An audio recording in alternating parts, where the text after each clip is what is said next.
ABVP દ્વારા આજે યુનિવર્સિટીમાં તાલાબંધી કરી વિરોધનો કાર્યક્રમ। જીસીએએસ પોર્ટલ પર આવતા વિવિધ પ્રશ્નો અને વિદ્યાર્થીઓને પડતી તકલીફોને લઈ વિરોધ। એબીવીપીનું રાજ્યવ્યાપી વિરોધ પ્રદર્શન। યુનિવર્સિટીમાં 1 કલાક માટે તાળાબંધી કરવામાં આવશે। અન્ય જિલ્લાઓમાં જાહેર રસ્તા પર પ્રદર્શન કરી વિરોધ નોંધાવાશે।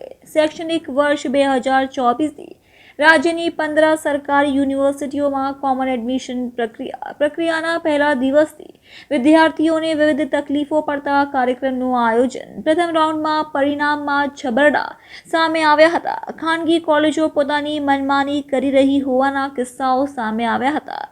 જીસીએએસ પોર્ટલ પર અનેક ખામીઓ હોવાની ફરિયાદો ઉઠી હતી।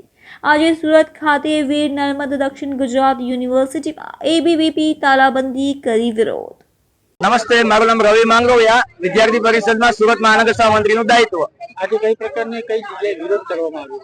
આજે વિદ્યાર્થી પરિષદ દ્વારા જે આંદોલન કરવામાં આવે છે એ આંદોલન જે જીકાસ પોર્ટલ સરકાર દ્વારા બહાર પાડવામાં આવ્યું છે, જેના થ્રુ વિદ્યાર્થીઓ એડમિશન ફોર્મ ભરતા હોય છે।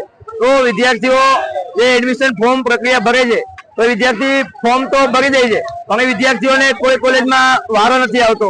2 લાખ ફોર્મ ભરાય તો તેની સામે 20,000 30,000 વિદ્યાર્થીઓને વારો આવે છે, તો બાકીના લોકોના ભવિષ્ય સાથે સરકાર છેડા કરતો એવું ધ્યાનમાં આવે છે।